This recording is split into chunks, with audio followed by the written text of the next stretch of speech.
Olá pessoal, seguinte, conforme eu já havia dito pra vocês, eu ia fornecer uma videoaula no YouTube, onde eu iria explicar o conteúdo que não foi dado, ministrado pra vocês, segundo o ano A, tá certo? Então é o seguinte, o conteúdo a ser ministrado agora é o conteúdo denominado de cinética química, tá? Esse conteúdo vem posterior, tá? Da termoquímica, que vocês já sabem o que é, supostamente, tá bom? Que é o estudo do calor envolvido em uma reação química, tá certo? Onde eu expliquei pra vocês o que é uma reação endotérmica e o que é uma reação exotérmica, tudo bem? Então, passando adiante, a gente vai estudar aqui a cinética química, tá certo? Quando a gente fala de cinética, a gente sempre vai lembrar da física, energia cinética, energia do movimento, não é? Onde a gente tem o que lá? Na fórmula da energia cinética. Energia cinética é igual a 1 sobre 2 vezes a massa vezes a velocidade elevado ao quadrado. Essa é a fórmula da energia cinética, tá bom? E na química, quando se fala de cinética química, a gente vai levar em consideração esse fatorzinho aqui, a velocidade, certo? Vamos aqui para a definição de cinética química. Cinética química é a área da química que estuda as velocidades das reações, ok? Se na termoquímica a gente estuda o calor envolvido nas reações químicas, na termoquímica a gente vai estudar a velocidade das reações químicas como um todo, tá? Estudar por que uma reação química acontece mais lenta, mais rápida, tá? Fatores que alteram a velocidade de uma reação química, ok? Aí, para a gente iniciar o conteúdo, eu forneci aqui para vocês uma reação química. Essa reação é muito conhecida, certo? Que é a reação da formação da amônia, onde eu tenho 1 mol de N2 gasoso, de gás de nitrogênio, reagindo com 3 mols de gás de hidrogênio, formando 2 mols de NH3, que é a amônia. Então, meu povo, se a gente representasse essa reação em um gráfico, como é que seria? Eu tenho aqui um gráfico onde é sempre importante falar para vocês que toda e qualquer análise de gráfico, a gente tem que entender qual é o eixo Y e qual é o eixo X. Pra gente ver o que está acontecendo com esse gráfico e o perfil dele, tá? No eixo Y, a gente tem esse quadradinho aqui, ó. Esse quadradinho aqui representa pra gente a concentração, mas em qual concentração? Concentração mol por litro. Quantidade, né? Que é a nossa quantidade, ok? E o outro, a gente representa o tempo. Utilizando o sistema internacional, né, unidade SI, o tempo tem que ser representado em segundos, tá? O que a gente consegue extrair aqui, vou até colocar de outra cor, que não seja as cores que estão presentes aqui, vai ser de azul, tá? O que a gente consegue extrair desse gráfico, tá certo? A gente consegue extrair que com o passar do tempo, tá certo? A concentração, ou seja, a quantidade do gás N2 e do gás H2, tá certo? Eles vão diminuindo ao longo do tempo. Em contrapartida, a concentração de NH3, que é 0 no início da reação, vai aumentando, tá certo? A concentração de NH3 vai aumentando e a concentração de N2 e H2 vai diminuindo, ok? Vamos lá. Eu tenho aqui, ó, que identificar primeiramente quem é os reagentes e quem são os produtos. Reagente, como eu já falei para vocês o ano inteiro, é essa porção que eu sinalizei antes da seta, ok? Para uma reação direta. E os produtos, depois da seta. Reagente e produto, ok? Reagente e produto da reação. Aqui, nessa reação específica, na formação da amônia, o reagente é o N2 e também o H2. E o produto, o NH3. Aí vamos analisar, voltar para o gráfico, tá? Esse gráfico é sempre importante a gente ter em mente, quando se fala de cinética.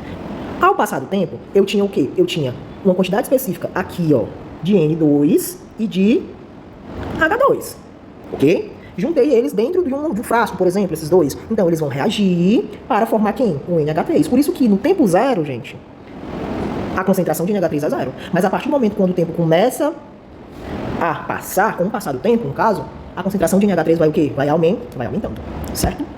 Então, é o seguinte, o que a gente vê aqui? Que as quantidades de reagentes, né, dos reagentes, né, de N2 e H2, eles vão se consumindo, tá? Da mesma maneira que o NH3 vai surgindo com esse consumo de N2 e H2. Ou seja, os reagentes eles precisam reagir, tá? Eles precisam reagir entre si para diminuir essa quantidade que eles estão reagindo, e essa quantidade que está sendo consumida vai sendo transformada em quê? Em produto, que no caso, a amônia, NH3. É o que a gente consegue extrair do gráfico, ok? Com o passar do tempo, a concentração dos reagentes, eles vão diminuindo, né, ó, tá certo? E, consequentemente, o produto vai aumentando, que é o NH3. É exatamente isso que o gráfico de uma cinética química fornece pra gente, uma reação química em específico. Os reagentes, eles vão se consumir, tá? Eles vão se consumir até ficar no tempo zero, chegar numa concentração específica, tá bom? Se eu estendesse esse gráfico aqui, ó, pra cá, seria quase zero, tá? Então, o que iria acontecer? Ia ser quase zero e iria acontecer a formação do NH3, que é o produto, certo? Quando aqui não tivesse mais nada para ser consumido, obviamente não ia ter nada sendo formado mais, porque não teria mais reagentes para formar em produto. Beleza? Passando adiante, se na cinética aqui, ó, da física, a gente não tem o cálculo da velocidade, né? O cálculo da velocidade na física, vocês lembram do cálculo da velocidade da física? Velocidade é delta S, variação do espaço, sobre delta T, certo? Isso na física. Só que isso também vai estar na química. Se Se a cinética química é a área da química que estuda as velocidades das reações químicas, a gente também precisa determinar a velocidade de uma reação. E como é que a gente calcula a velocidade de uma reação? É a velocidade média reacional. Existe uma fórmula para isso, que é basicamente a mesma fórmula da velocidade média lá, que a gente vê na física, tá certo? Velocidade é igual a 1 dividido por n vezes a variação da concentração pela variação do tempo, tá? Onde a velocidade, esse Vm é a velocidade reacional, esse n aqui que eu sinalizei é o coeficiente estequiométrico da reação, então por isso a reação química aqui, ó, tem que estar bem balanceada, tá certo? Na realidade tem que estar balanceada, né? Aqui o ΔT é a variação do tempo e o delta, esses colchetezinhos, nós denominamos de variação da concentração em mol por litros. Mas poderia ser concentração em gramas, tá certo? Miligramas. Então aqui em cima pode ser concentração, ok? Vou fazer esse exemplo aqui, tá certo? Eu quero que a determinação da velocidade com esses parâmetros aqui. 20 mol por litro de variação, se tem 20 mol por litro de variação, esse é o delta da concentração. E a variação reacional do tempo, né? ΔT. É só aplicação de fórmula, tá? Vamos jogar na fórmula, né? Que eu falei pra vocês. Qual fórmula, professor? Essa daqui. A velocidade. Eu tenho que 1 sobre n vezes delta da concentração, variação da concentração, dividido por ΔT, que é a variação do tempo. Vamos utilizar todos esses dados que eu forneci em cima, esses aqui, para calcular a velocidade reacional de cada um. Certo? Delta da concentração, 20 mol por litros. Aí eu posso colocar aqui, ó, menos 1. Subir o litros, né? Unidade de litros, o L, o volume. ΔT, 10 segundos. Corta 0 com 0, vai ficar 2 dividido por 1 é 2.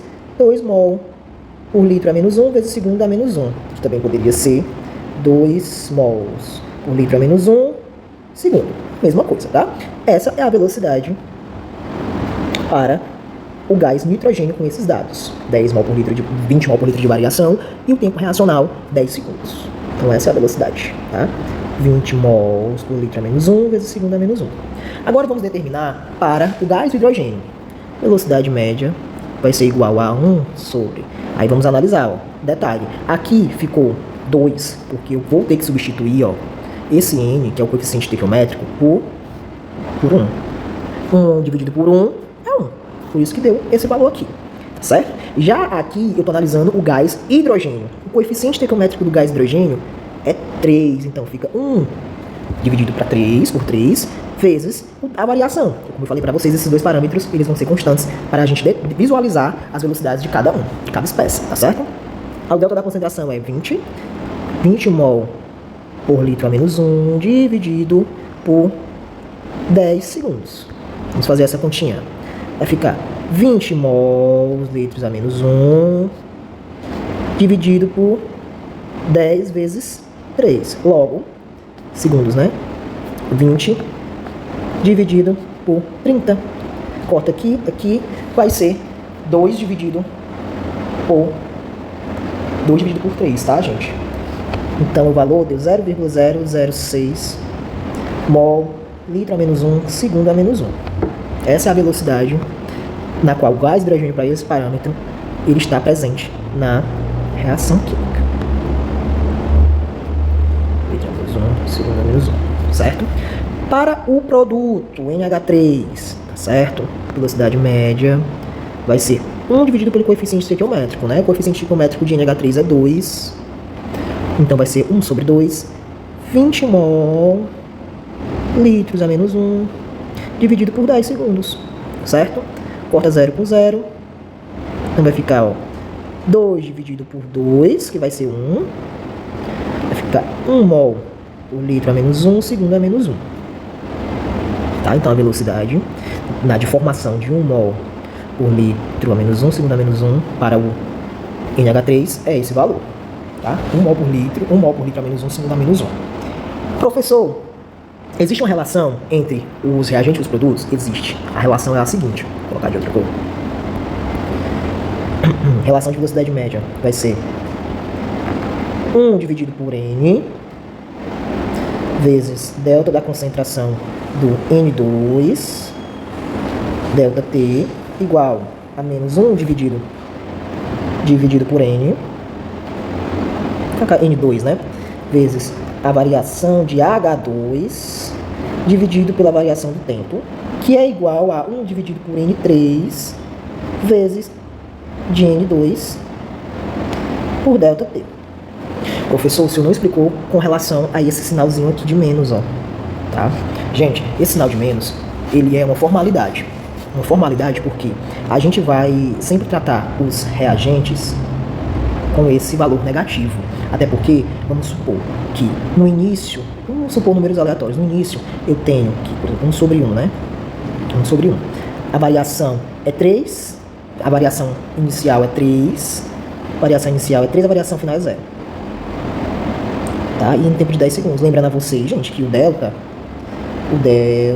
da concentração é a concentração final, concentração inicial. Tá? Se é um reagente, se aqui é um reagente, no início ele vai estar com uma concentração alta. E no final ele vai tender a 0 ou 0, tá certo? Então, o final aqui é 0 e o inicial é a quantidade maior. Vamos fazer aqui os cálculos. Vai ficar menos 1 sobre 1 vezes 0 menos 3, menos 3 dividido por 10, tá? Vamos supor que não tem esse sinal negativo da fórmula que eu mencionei para vocês. Vai ficar 1, então vai ficar menos 3 dividido por 10, que vai ser menos 0,3. Não existe velocidade negativa, ok? Então, sendo assim, esse artifício de colocar o menos, ó, é para tirar essa velocidade negativa. Se eu colocar o menos aqui, menos com menos é mais. E faz, né, essa mudança de sinal, vai ficar positivo. Então fica 3 sobre 10, que é 0,3. Então, esse sinal de menos aqui, ó, é só para colocar a velocidade como valor positivo, tá certo? Certo? Ah, professor, e aqui nos produtos tem que ter? Não. Positivo. Adiante, a gente vai estudar agora os fatores que afetam ou alteram a velocidade de uma reação química, tá? São 4. O primeiro que a gente vai estudar é o fator denominado de concentração, tá? Fator concentração. O fator concentração é um fator fácil de ser observado, tendo em vista que quanto maior for a concentração dos reagentes, deixa eu só ajeitar aqui quanto maior for a concentração dos reagentes, a velocidade também vai ser alta e, consequentemente, o tempo na qual a reação química irá se proceder vai ser menor, tornando a mesma mais rápida, tá certo? Ok? É fácil da gente entender. Quanto maior a quantidade eu tenho dos reagentes, mais rápido a reação química vai se processar. E, como a gente sabe que a velocidade é inversamente proporcional ao tempo, velocidade mais rápida, tempo menor, ok? O segundo fator que a gente vai estudar é o fator temperatura. Temperatura, tá? O fator temperatura. O fator temperatura também há uma lógica e é bem fácil de assimilar com o exemplo que eu vou mencionar agora, tá certo? Seguinte, vamos supor que a gente tenha dois frascos de leite. Um a gente abre e deixa ao ambiente, né, em cima da mesa de merenda, mesa de jantar, enfim, onde vocês colocam as coisas aí na casa de vocês, aberto. E o outro a gente abre e põe na geladeira, vou colocar um Gzinho, tá? Vamos supor que a temperatura da sua casa é de 25 graus Celsius, vou colocar a temperatura 1. E a temperatura da geladeira, certo? É 7 graus Celsius, ok? Ambos estão abertos, mas estão depositados em locais diferentes, com temperaturas diferentes. Então, assim, eu faço a pergunta pra vocês. Quem é que vai azedar mais rápido, com maior rapidez? O leite que tá fora da geladeira ou o leite que tá dentro da geladeira, o frasco de leite, né? Gente, quem vai azedar, né? Quem vai azedar mais rápido é o leite que tá fora da geladeira, certo? Por que, professor, que esse leite é o leite que vai azedar de forma mais rápida na geladeira? Porque a temperatura dele, ó, é maior do que a temperatura do leite que tá na geladeira. Então, ó, vocês conseguem perceber alguma relação aí?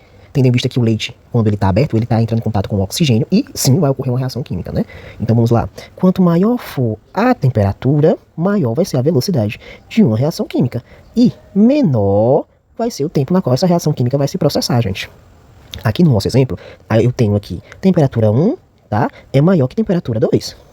A temperatura 1 é 25 graus Celsius, a temperatura 2 é 7 graus Celsius, tá certo? Então, quem é maior? A 1. Então, se é maior, tendo em vista a relação que eu já mencionei para vocês, essa daqui, essa temperatura, as reações químicas irão acontecer de forma mais rápida, tá? É tanto que em algumas reações químicas laboratoriais, feitas em laboratório, em indústrias, a gente esquenta para acelerar o processo reacional, né? Para diminuir o tempo na qual a reação química se processa. Esse fator que a gente chama é o fator temperatura, tudo bem? O próximo a ser mencionado é o fator denominado de superfície de contato. Contatado, ó. Contato, tá? contato, certo? A superfície de contato, gente, sempre toda vida quando eu forneço esse exemplo, um desses fatores na realidade, né? Quando eu chego nela, eu gosto de falar da vitamina C. Vitamina C. O que é a vitamina C? Vocês sabem, né, que é uma vitamina, quando você tá meio querendo gripar, a gente pega e compra a partilha e toma, tá certo? Pronto, já dei meio que um spoiler, vem em partilha. A vitamina C, geralmente, ela vem em partilha, certo? Pronto, vamos lá. Vou tentar desenhar aqui um copinho pra gente. Pronto. Seguinte, vamos supor que eu coloco, e aqui é água, tá? H2O. Eu coloco essa vitamina C, toda essa partilha, dentro de um copo com água, certo? E vou verificar o tempo. Vamos supor que foi 30 segundos pra a vitamina C se dissolver na água e tornar a solução totalmente laranja, mais ou menos. Fica essa coloração, né? Aí, vamos pro outro exemplo aqui. Tudo isso é pra explicar o que é superfície de contato, tá? Deixa eu só organizar aqui. Ó, deixar um pouco mais reto. Pronto. Superfície de contato. Vamos supor que no segundo exemplo, eu não jogo a partilha inteira de vitamina C, eu macero primeiro ela e jogo completamente os pozinhos na água. E eu vou verificar o tempo na qual ela se dissolve completamente. Vocês acham que vai ser maior ou menor? Ela em pó do que ela em partilha? Gente, vai ser menor. Vou até chutar aqui um valor, 5 segundos, muito menor, gente. Por quê? Porque quando eu macero a partilha de vitamina C, tornando ela em pó, eu estou aumentando a superfície de contato. Quando eu aumento a superfície de contato de qualquer espécie que vai participar de uma reação ou de solução, eu aumento a velocidade na qual esse processo todo acontece, tá certo? Então, meu povo, nós podemos fazer uma relação, né, com a superfície de contato. A superfície de contato segue essa seguinte relação, de proporção. Quanto maior for a superfície de contato, maior vai ser a velocidade na qual a reação química vai se processar, consequentemente o tempo vai ser menor, tá? Tornando a reação química um processo mais rápido. Então, por isso que é aconselhado em indústrias e em laboratórios, se a gente está fazendo alguma reação química com zinco, com metais, é preferível a gente pegar ele em pó, triturar essa barra de zinco, do que tornar ele uma barra, jogar ele em reagentes, uma barra inteira, tá, gente? Então, esse fator a gente denomina de superfície de contato, tá certo?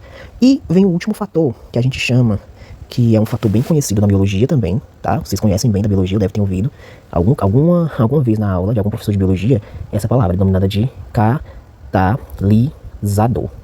Tá? O que é um catalisador, pessoal? Um catalisador, ele aumenta, tá? Aumenta a velocidade de uma reação, tá? O catalisador, ele aumenta a velocidade de uma reação química. Só ajeitar aqui. Reação química, certo? O que o catalisador faz, meu povo? Aumenta a velocidade de uma reação química. Só que, como, professor? Como isso acontece? Como é que um catalisador, ele aumenta uma velocidade de uma reação química? Ele aumenta uma velocidade da reação química diminuindo a energia... Poxa, só ajeitar aqui. Energia de ativação da reação. E o que é, tá? Essa energia de ativação da reação química. A energia de ativação de uma reação química é uma energia mínima necessária para que a reação, tá certo? A reação química aconteça, tá? Aconteça, tá? Reação química aconteça, beleza?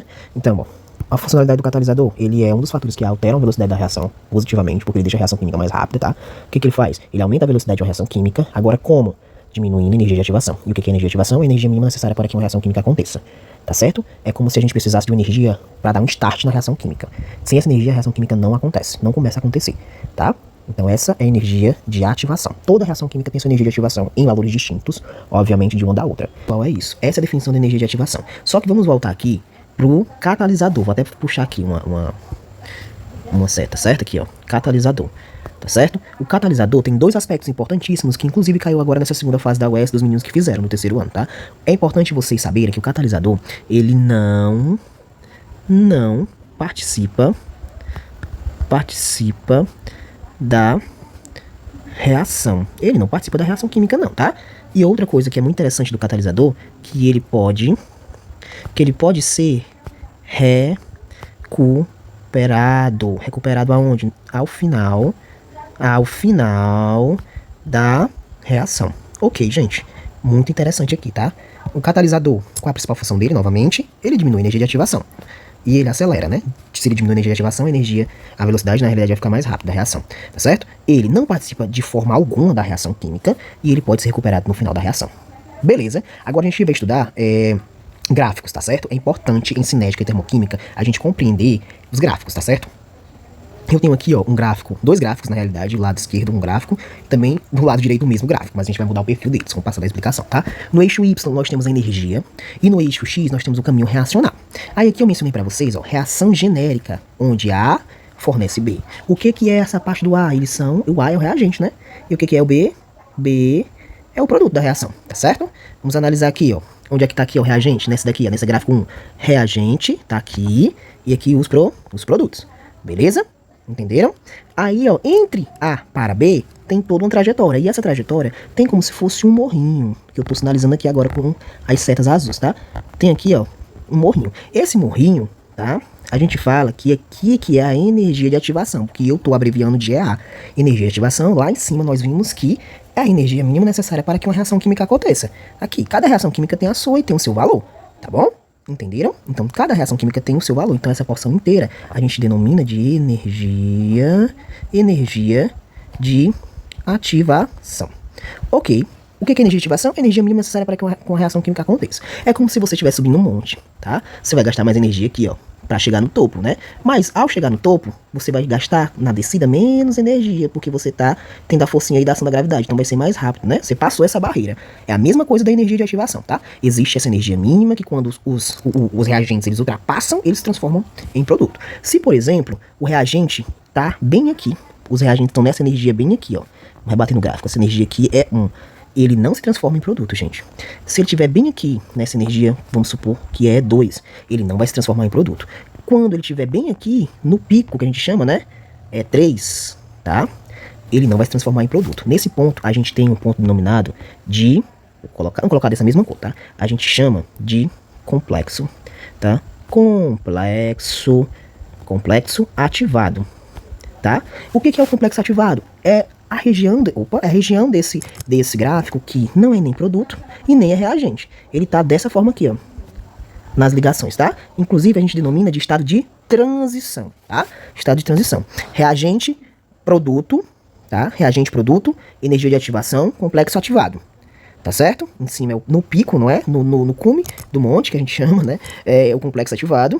Essa área todinha aqui, ó, a gente chama de energia de ativação, que é a energia mínima necessária para que a reação química aconteça, tá? E aqui é o reagente, aqui é os produtos. Pronto. É isso que vocês precisam entender desse gráfico. Só que aí, vamos analisar com a ação do catalisador. Então, analisada nesse gráfico aqui da esquerda, tá? Então, vamos lá. Aqui, eu sempre gosto de mencionar, quando eu faço essa aula na lousa, que é esse gráfico, a gente fala que ele é sem o catalisador, tá, gente? Sem o catalisador. E esse gráfico aqui é o com catalisador. O que acontece no gráfico quando eu adiciono o catalisador? Gente, quando eu adiciono o catalisador, qual é a principal funcionalidade do catalisador, gente? Diminuir a energia de ativação. Se ele vai diminuir a energia de ativação, então esse gráfico aqui, ó, ele vai ficar dessa maneira aqui, ó. Fica aqui assim, ó. Tá? Deixa eu só ajeitar aqui, né? Eu tenho um toque. Dessa forma aqui, ó. Mais ou menos, tá certo? Diminuiu ou não diminuiu a área com relação ao primeiro gráfico, gente? Tá? O monte não diminuiu, a gente tem que pensar mais ou menos dessa forma, tá? O monte não diminuiu com relação a outra área. Qual outra área, professor? Essa daqui, ó. Que é o sem catalisador. Com o catalisador, é esse aqui, tá? O que o catalisador fez? Ele diminuiu a energia de ativação. Ao diminuir a energia de ativação, a reação química acontece mais rápido, tá? Então, isso demora menos tempo, tá certo? Então, aqui, ó, em vermelho é com catalisador e em preto é sem catalisador para esse gráfico, tá certo? Exatamente isso que acontece, ó. O catalisador adentra na reação, não participa da reação, pode ser recuperado ao final. A principal função dele é só diminuir a energia de ativação.